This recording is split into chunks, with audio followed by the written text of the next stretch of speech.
This interview was made possible in part by a grant from Arts DFW.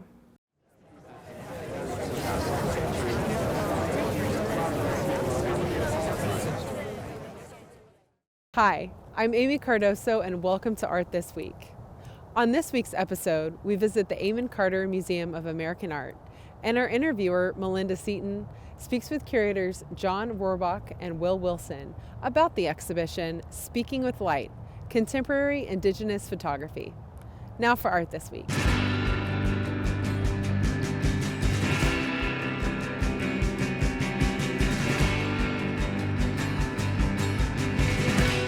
Hi, I'm Melynda Seaton from Art This Week, and I'm here with Senior Curator of Photography John Rohrbach from the Amon Carter Museum of American Art in Fort Worth. And we're here today talking about the new exhibition, Speaking with Light, Contemporary Indigenous Photography. Thanks for joining us today, John. My pleasure. All right. Well, before we jump into the really hard-hitting questions, do you want to share just a little bit an overview of the exhibition?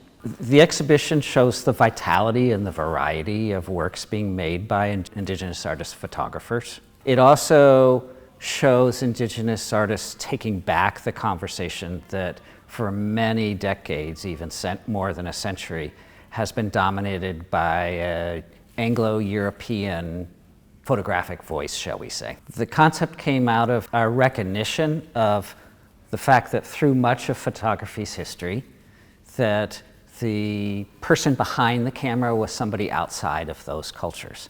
And while we wanted to recognize that, and we have that in a prologue in the show, the main three sections of the show, survivance, nation, and indigenous visualities, all present a Native voice. So it's a flipping of the conversation.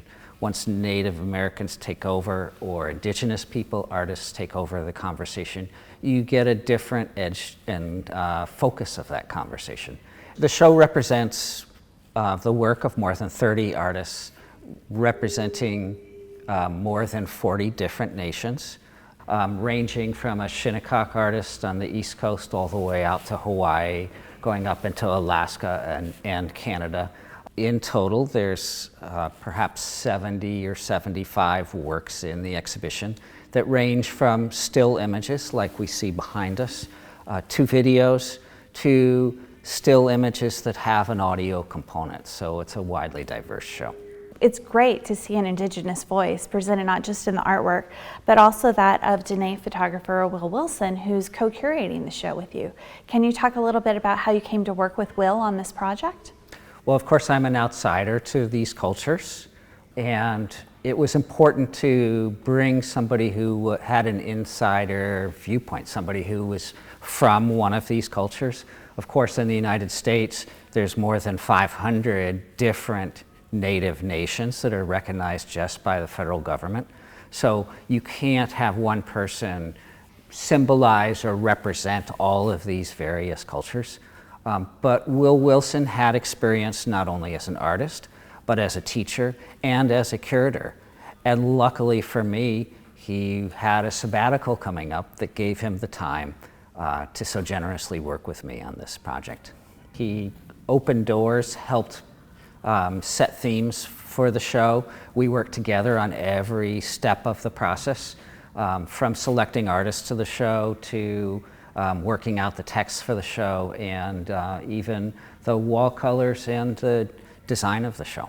You spoke a little bit about how it was important to kind of flip the script and have a Native perspective through the photography lens. And so I'm hoping maybe you can talk about how significant that is for an exhibition like this to be at the Amon Carter, but also if you see this kind of spurring more American museums to have exhibitions where we're seeing more of the Indigenous voice in the artworks, but also in the curatorial side of things. Well, I'll answer the second half of your question Okay. first, because other institutions are doing this. There are other institutions like the Jocelyn or the Hood Museum or Peabody Essex who have been collecting work by Native artists for a good long time, so we're not alone in that effort. There is a show being put together by the Minneapolis Institute for the Arts right now dealing with photography by Indigenous peoples across the history of the medium.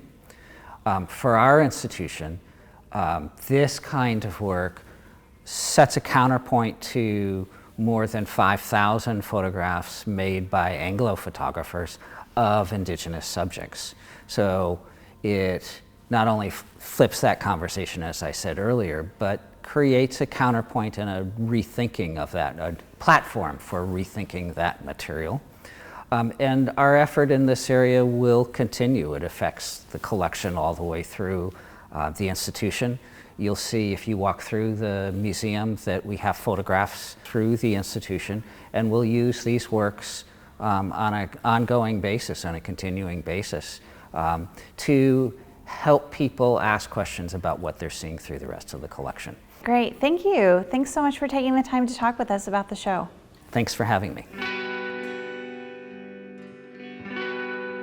Thanks to John for speaking with us. And now our interview with Will Wilson. Hi, we're now here with Will Wilson, the co-curator of the exhibition that's also the photography program head at Santa Fe Community College and a citizen of the Navajo Nation and a photographer in his own right. Thank you for joining us today, Will. Sure, wonderful to be with you today and to see this artwork again. Yeah, it's great, like kind of from the virtual realm. So I already spoke a little bit with John Rohrbach, the curator of photography here at the museum, who told us a little bit of an overview of the exhibition. So I wanted to just jump in with some more detailed kind of questions about your impressions of the exhibition to start with. One of the things that I was kind of interested in is there was, during the panel discussion and the symposium at the opening of the exhibition, we heard from writer and curator Paul Chatt-Smith and how he talked about the significance of the show and how he praised it. I guess, how do you feel about the importance of this type of exhibition at a museum like the Amon Carter and how it gives a voice to contemporary Indigenous photographers, particularly with you as being the co-curator? Wow, that's a good question. Paul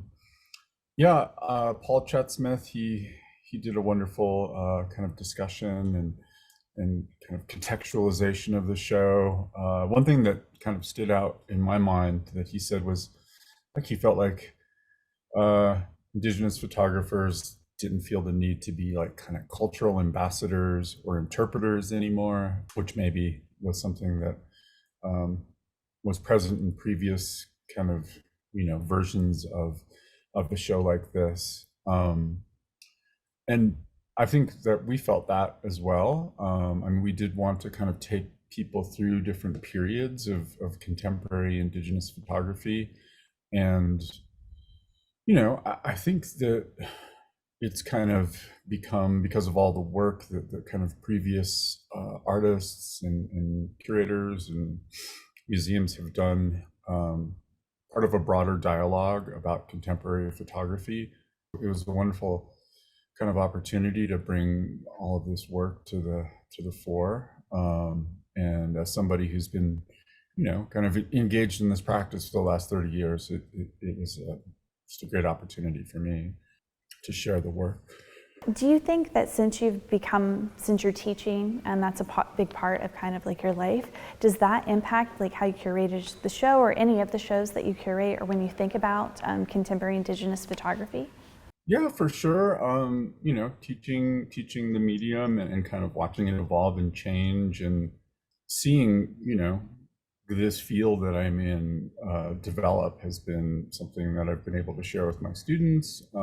And when I have the opportunity to work with Indigenous photographers in particular, I get to, kind of give them a front row seat to that kind of history and experience. A couple of the artists in the exhibit that we curated into the show have actually been former students of mine. So Erica Lord, who actually has 2 videos in the exhibition in different areas, because she's been at this for quite a while herself, is in the exhibition, and Kaylee Spitzer was a recent student and actually does a process called wet plate collodion. That's sort of the third photographic process in a way in the history of the medium, and she's using it in a very contemporary way to kind of illustrate communities that she's interested in kind of giving voice to. So yeah, I mean, it's a relatively small field, so a lot of us are we know about each other's work and kind of the history of our practices, and it's I think on some level this kind of extended community, and it's wonderful to have the opportunity to bring that to a broader kind of public. All right, great. Kind of piggyback off of some of those comments, and where you were talking about the different themes of the exhibition. The way that I kind of view it is they all seem to be organized and relate a little bit to visual sovereignty. And I was wondering if you could speak a little bit about how contemporary photography enables Indigenous artists to address issues of sovereignty in their work. Boy, the idea of sovereignty, I think, looms large over the whole exhibit. Just this notion that wherever you are, in what's now the United States, you're on kind of indigenous land, right? Usually unceded, stolen land, unfortunately, but that there are still people with these strong ties to these communities and this place.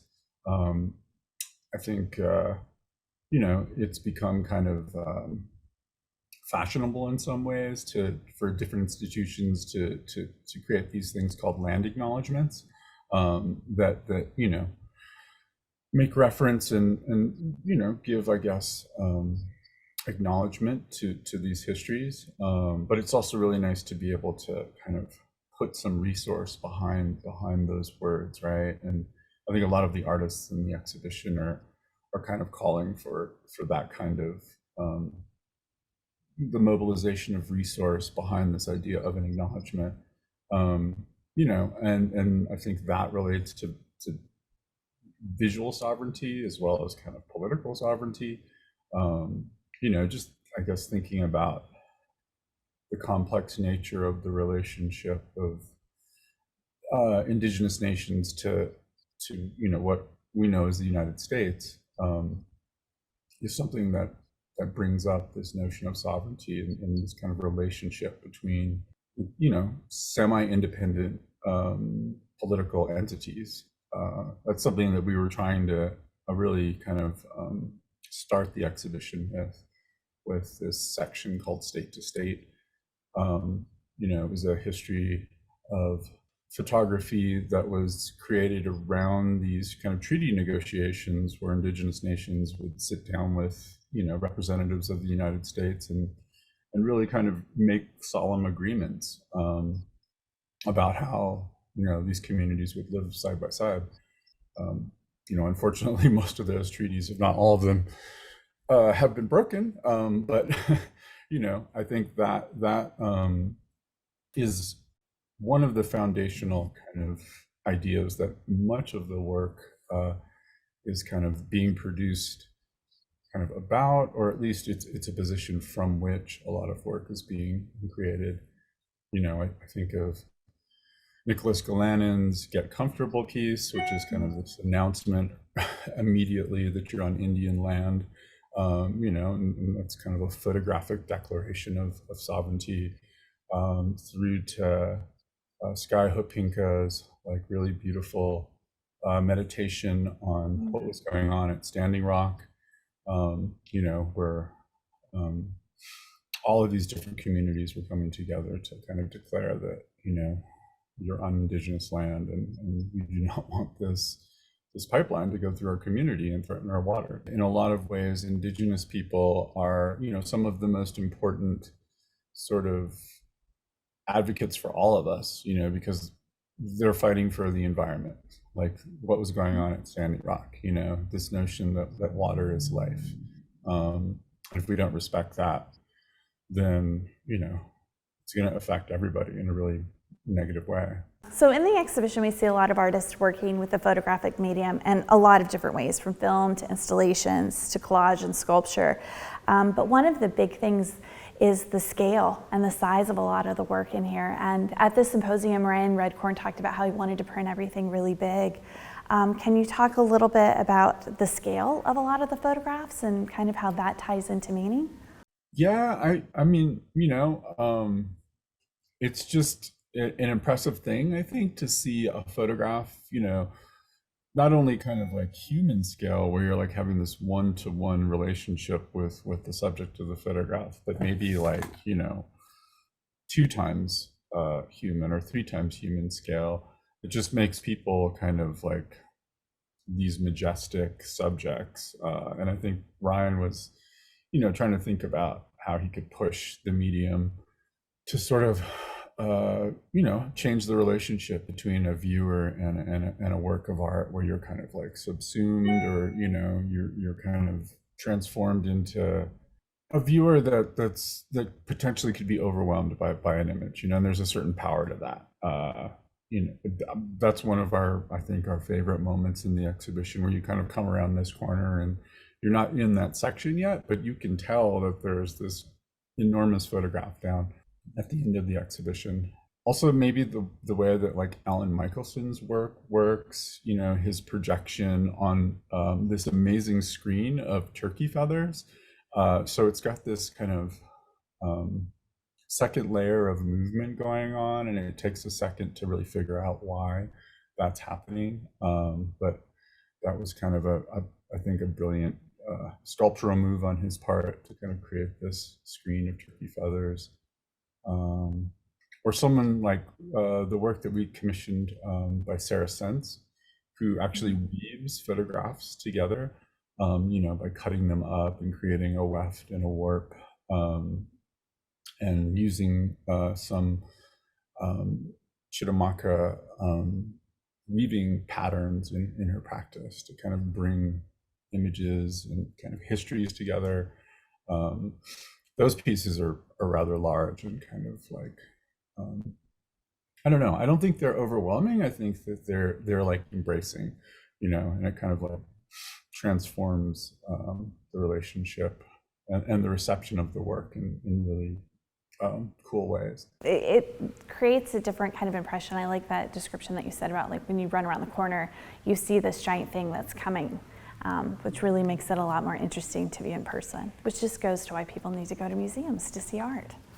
Yeah, something else that's, I think, really wonderful about the exhibition is the way that different artists are using sound in the exhibit.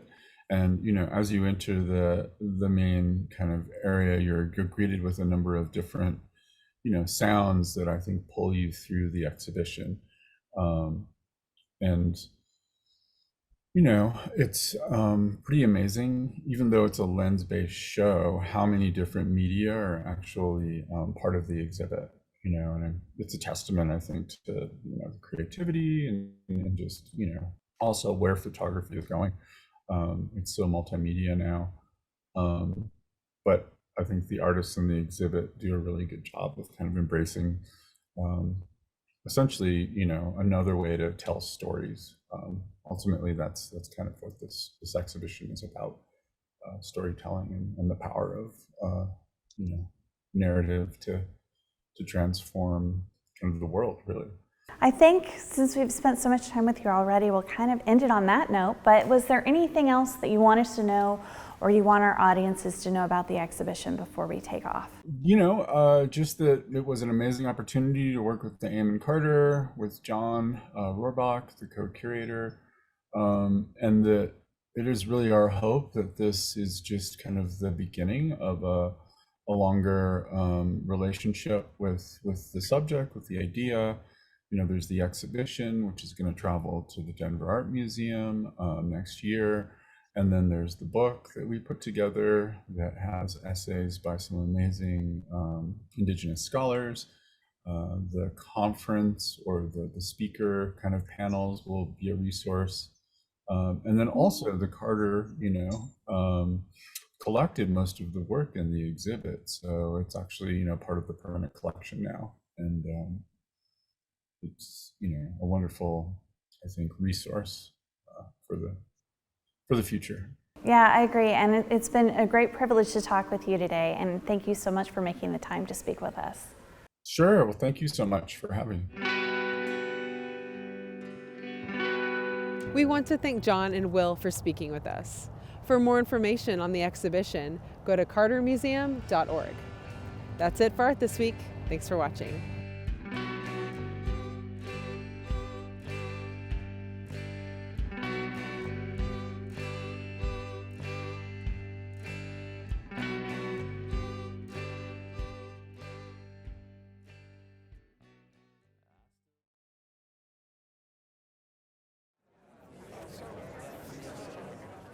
Find all of our videos and sign up for our newsletter at artthisweek.com. Follow us on Facebook, Instagram, YouTube, and Twitter.